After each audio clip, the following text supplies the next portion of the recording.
bom dia, galera do bem.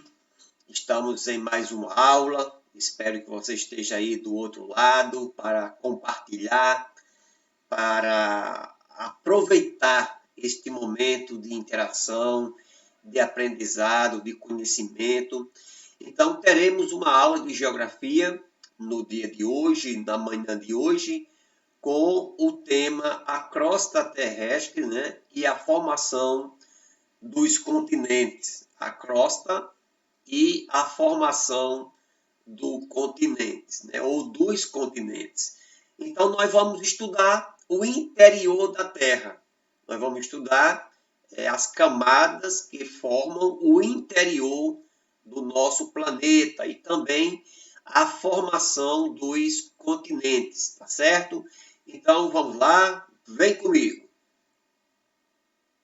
Então, aqui nós temos uma figura, uma gravura, que mostra o planeta Terra e era como se nós tivéssemos feito um recorte e tivéssemos tirado uma fatia para a gente ver como está o seu interior, né? Então, vamos imaginar se a Terra fosse uma melancia, então a gente iria furar a Terra de alguma maneira, iríamos tirar uma fatia, uma talhada, como nós chamamos. Então, é para a gente ver bem direitinho as camadas do nosso planeta. Então, vamos lá. Então, essa camada de fora, e já disse alguém que a Terra, ela poderia, em termos de camadas, ela poderia ser comparada a um ovo, né? Ela poderia também ser comparada a uma laranja, onde ela teria a casca, uma camada, a parte da polpa mesmo da laranja e aquele miolo. Outros comparam a Terra como se fosse um ovo. A casca seria uma camada, a clara seria uma camada e a gema uma outra camada, tá certo? Então, vamos lá. Então, a Terra, ela tem... Deixa eu pegar aqui a minha canetinha para me ajudar. Ok. Aqui eu tenho a Terra, aqui eu tenho a primeira camada da Terra, essa camada de fora, essa casca de fora, né? Que aí é a parte mais importante, e a camada mais importante que nós vamos ver daqui a pouco. Então, essa primeira camada da Terra, essa camada a qual nós estamos aqui em cima, ela é chamada de crosta terrestre. Crosta terrestre, essa camada aqui. E ela é também chamada de litosfera. É tanto uma coisa como a outra. A palavra lito significa pedra, fera, esfera. Então, nós temos justamente essa parte de fora. A crosta terrestre, ela pode ser dividida em duas. Olha só, eu posso pedir aí numa atividade para vocês darem a divisão da crosta terrestre. A divisão da crosta terrestre, essa camada mais de fora da Terra.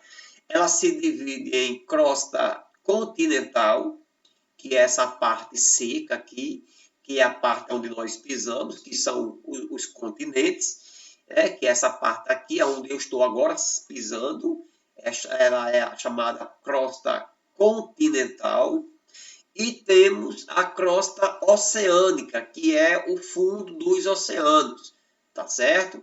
Então, ela se divide em duas, tá certo? A continental e a oceânica. A oceânica é o fundo dos mares, né? Então, existem profundidades muito grandes no oceano, tá certo? Tem locais que chegam até a 11 mil metros de profundidade. Mas uma média mesmo é que os oceanos eles vão ter uma média aí de 2.500, 3.000 metros de profundidade. Então, o fundo dos oceanos é chamado de crosta oceânica, tá bom? A segunda camada, que vem logo abaixo, olha, é chamada de manto. Manto.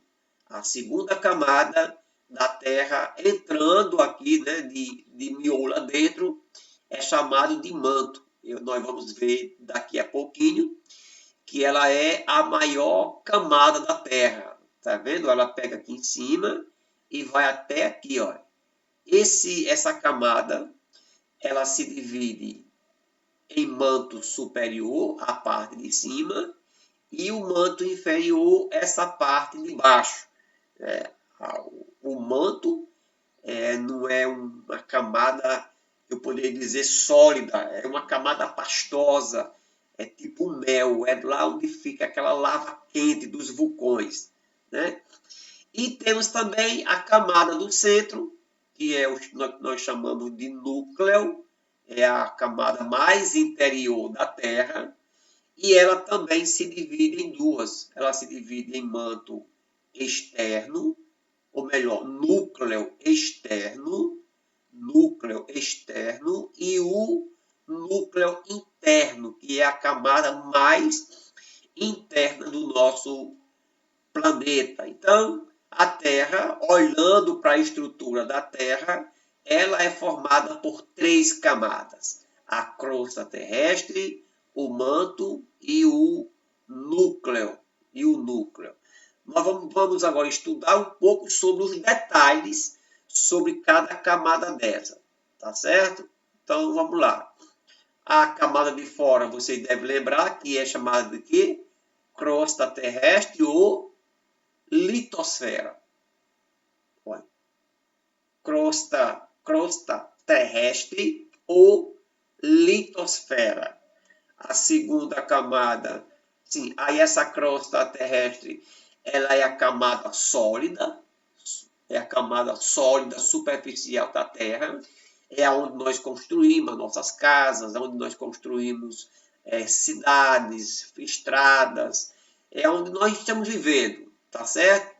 Ela é formada por continentes e a crosta oceânica está situada abaixo, né, eu já havia dito a vocês, que é o fundo dos oceanos. Temos o manto, que é a maior camada, ó, você pode observar. Aqui o autor ele não vai ser tão fiel a esta gravura, porque aqui o núcleo deveria ser um pouquinho menor, porque o manto é a maior camada da Terra. Eu sei que quando eu pegar essa camada aqui todinha, ela é maior do que essa daqui. Situa-se sobre a crosta terrestre, ela tem uma forma viscosa, como se fosse uma papa, como se fosse uma pasta, né? É a mesma forma do magma, pastosa e pegajosa. Talvez você já ouviu e já viu, né, algum vulcão ele entrando em erupção. Então aquela lava quente, aquela lama quente, ela é oriunda lá do manto desta segunda camada da Terra. O núcleo, está aqui o núcleo, a parte central do nosso planeta, ele é uma unidade central do nosso planeta, formada em materiais densos, bastante pesados, como o níquel e o ferro. A temperatura do interior da Terra ela vai de 4.000 a 4.800 até 6.000 graus, né? Até 6.000 graus Celsius. Já diz alguns estudiosos que a temperatura no interior da Terra, no núcleo da Terra, chega a ser igual à superfície do Sol, tá certo? Essa camada interna do Sol, da Terra, do núcleo, a parte inferior, ou melhor, interna, ela é sólida e a parte externa ela é viscosa, é uma espécie de semi-líquido, né? Para a gente ver mais algumas características ainda sobre essas camadas, aqui dá para você ver muito bem, né? Olha, a camada de fora é a crosta, ou é a crosta terrestre, a maior camada é o manto e o miolo aqui que é o núcleo. Aqui tem uma foto do ovo, né? Para você observar a comparação. A casca, a clara e a gema, tá certo? É a camada mais importante da Terra, porque é onde nós vivemos. é onde nós plantamos, é onde nós construímos, é onde nós praticamente transformando. É o nosso espaço geográfico, né? Então, essa litosfera, ela é a camada mais importante da Terra, é a mais fria. Quanto mais você vai descendo em direção ao interior da Terra, mais quente será, né? Se um dia a gente tiver condições, daqui para os nonos anos da vida, quem sabe a gente não visite ali, né, o Hotel Termas, ali na cidade de Mossoró, que inclusive durante esse período pandêmico andou fechando. Lá tem piscinas com águas quase que ferventes, onde as pessoas tomam banho. São poços de água muito profundos, extrai de lá a água e a água já vem muito quente, já é uma temperatura em virtude do interior da Terra. É dividida, que faltou uma letrinha para encerrar aqui, né? É dividida em continental e oceânica, a gente já viu. Ela é também chamada de cial, porque é formada por dois elementos químicos, o silício e o alumínio. Quer dizer, os dois principais elementos químicos que você vai encontrar nesta camada é o silício e o alumínio. Isso aqui, o silício é areia, praticamente, essas rochas sedimentares. A espessura, o tamanho, a profundidade da crosta, ou da crosta terrestre, vai de 5 até 80 quilômetros. Esses 5 quilômetros é no fundo do oceano. Então, do fundo do oceano até o manto, 5 quilômetros. Aqui, da litosfera, até chegar ao manto, é aproximadamente 80 quilômetros, praticamente a mesma distância daqui para Mossoró. O manto é a maior camada a maior camada da Terra, eu já havia dito isso a vocês. A temperatura ela pode chegar de 2.900 a 4.000 graus Celsius, né? É chamada também de cima, porque é formada principalmente de silício e magnésio, né? Dividida em duas partes, já falamos sobre isso, o manto superior e o manto inferior. O núcleo, que é a camada mais interior da Terra, é como se fosse o coração mesmo, é como se fosse o miolo do miolo da Terra, né?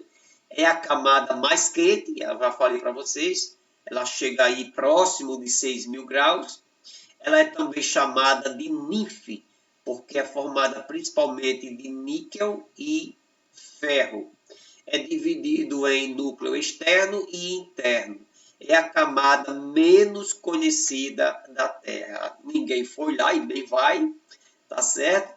É a camada mais desconhecida. Quase que a gente não tem muito coisa palpável. Na verdade, não tem nada palpável para você ver. A gente pode estudar o manto da Terra, pegando nas lavas dos vulcões, ou pelo menos nas rochas, quando elas se resfriam.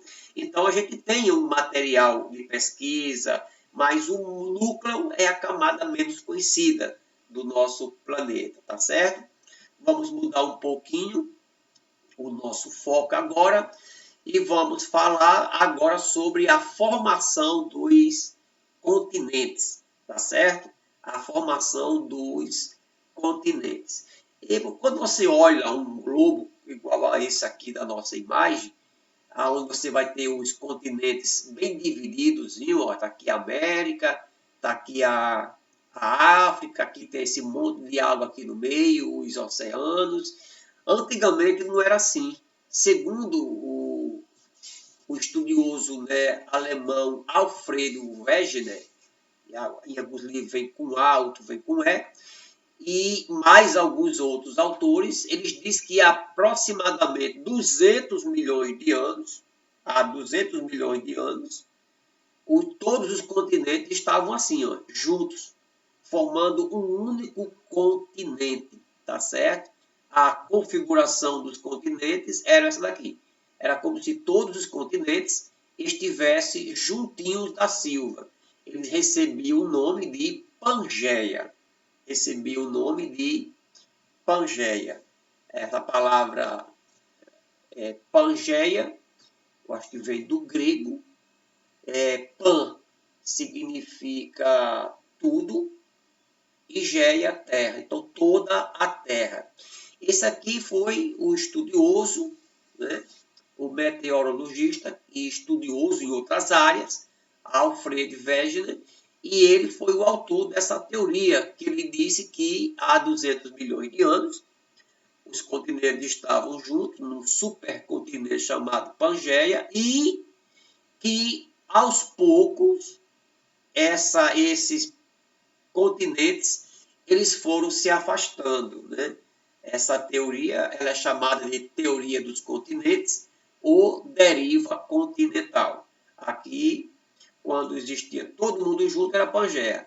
Aí depois foram se afastando, ficou estes dois aqui chamados de Laurásia, que pegava a América do Norte e a Ásia e ainda a Europa, e a Gondwana, que pegava aí a África e a América do Sul, a Antártida, Índia e a Austrália. Então, em virtude nós vamos ver isso aqui agora, da Terra, essa camada de fora da Terra, a litosfera, ela flutuar, ou pelo menos, acho que é flutuar mesmo, flutuar sobre o manto, então, essas pedras, esses gigantescos blocos de rochas, chamados de placas tectônicas, eles foram se afastando. Então, à medida que foram se afastando, os continentes passaram a se separar, chegando hoje à configuração atual. Então, esta é uma teoria mais aceita para explicar o afastamento dos oceanos, tá certo? Temos as placas tectônicas, né, que são gigantescos blocos de rochas que formam toda a litosfera, e aqui eu vou explicar, como eu já havia dito, né, as placas tectônicas estão flutuando sobre o manto, tá certo? Essas movimentações responsáveis por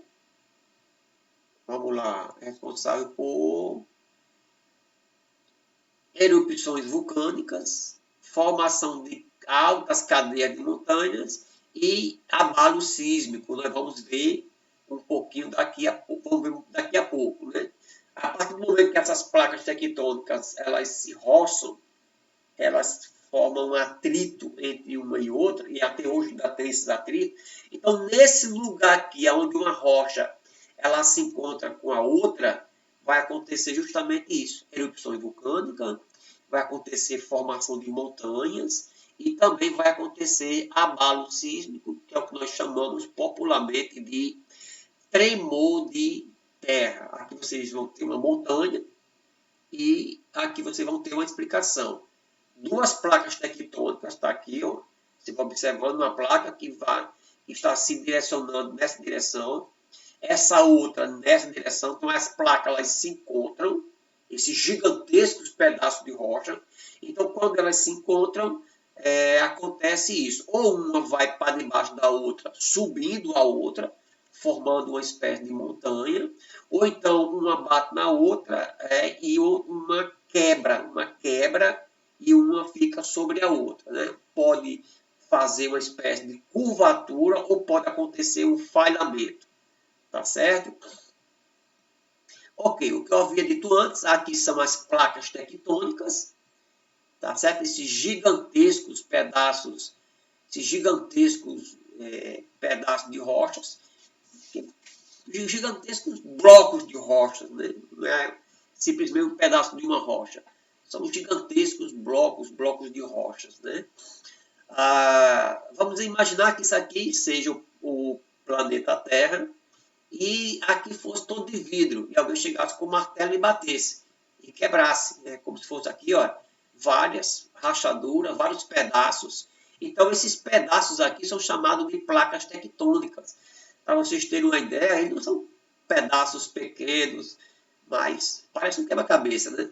Mas, por exemplo, aqui você vai ter a América do Sul, inclusive o Brasil. Então, toda a América do Sul, inclusive o Brasil aqui, ó, estão dentro de uma mesma placa tectônica, a chamada placa tectônica sul-americana. Nós temos a placa africana, a placa arábica, nós temos a placa indo-australiana, que é uma muito grande, nós temos a placa euroasiática, que talvez seja a maior que tem, ou essa daqui, da placa do Pacífico, tem uma pequena aqui chamada placa de coco, placa do Caribe, a placa norte-americana. Então, essas são as principais placas tectônicas, chego aí aproximadamente de 12 placas tectônicas, tá certo? Então, como eu já havia dito, aonde essas placas tectônicas elas se encontram, elas sofrem atrito, nós vamos encontrar abalo sísmico. Abalo sísmico, como eu já havia dito, é também chamado de terremoto. Eu vou explicar isso aqui daqui a pouquinho. Quando esses abalos sísmicos eles acontecem no continente, na terra seca, eles são chamados de tremor. Tremor ou simplesmente terremoto. Né? Quando é em terra, é chamado de terremoto. Esse tremor, quando é na terra firme, na terra seca, é chamado de terremoto. Quando acontece nos mares, é chamado de maremoto. E quando esses abalos lá no fundo do mar, eles são violentos, aí você vai ter o quê? Você vai ter uma tsunami. E são aquelas ondas gigantes. O interior da terra, o fundo do mar se abala, então se forma uma espécie de onda e essa oscilação vem subindo e quando chega na superfície forma uma onda gigante de mais de 30 metros e vai em direção ao continente. O que vê pela frente, o que encontra pela frente, melhor dizendo, destrói tudo. Né? Ok. Nós temos o vulcanismo, que também acontece no local onde duas placas tectônicas se encontram. As placas elas permitem a passagem da lava dos vulcões e essa lava dos vulcões ela vai se depositando aqui fora da Terra e vai formando aquela chaminé até formar um vulcão. Então, o vulcanismo é o conjunto de processos que provoca a ascensão do magma, material semilíquido, né, que forma os vulcões. Ocorrência no ponto de contato de duas placas tectônicas. Né? As erupções não têm, ou melhor, elas não ocorrem apenas em terra, acontece também erupções vulcânicas no fundo do mar. E é interessante que enquanto aquela lava não sai todinha, o fogo não se apaga, é bem intrigante isso. Erupções são chamadas de erupções submarinas. Né? Aqui é para vocês terem uma visão melhor. Aqui você vai ter duas situações. Essa corzinha aqui, elas mostram a zona sísmica, ou seja, locais da Terra aonde acontece terremoto, que é justamente aonde se encontra as placas tectônicas, e essas bolinhas vermelhas são os vulcões. Então, geralmente não. Aonde você vai encontrar os vulcões? Você vai encontrar vulcão aonde tem tremor de terra, aonde tem abalo sísmico. Tá certo? Então, geralmente é onde as rochas elas se encontram, um ponto de contato de placas tectônicas, tanto acontece abalo sísmico, como também acontece os vulcões. Aqui você tem uma ideia mais nítida, né, mais viva da zona onde tem os terremotos. Aqui. Então, desde aqui do Canadá, Estados Unidos, passando pelo México, descendo aqui pelas costas daqui da América do Sul. E eu vou até explicar depois que é também nessa região aqui, onde se encontra uma placa com a outra, onde tanto tem terremoto, como tem vulcanismo e também tem a formação de montanhas. Né? Isso é impressionante. Isso aqui é os limites, né, de uma placa tectônica com a outra. Aqui você vai ter a Cordilheira dos Andes, as montanhas rochosas, o Himalaia, os Alpes, o Atlas, Então, aonde você vai encontrar o ponto de contato de placa tectônica também, geralmente, é locais de formação de montanhas, né? E, fim de papo, por hoje é só. Na próxima semana, nós teremos mais. Eu vou colocar no grupo uma atividade para vocês responderem, tá certo?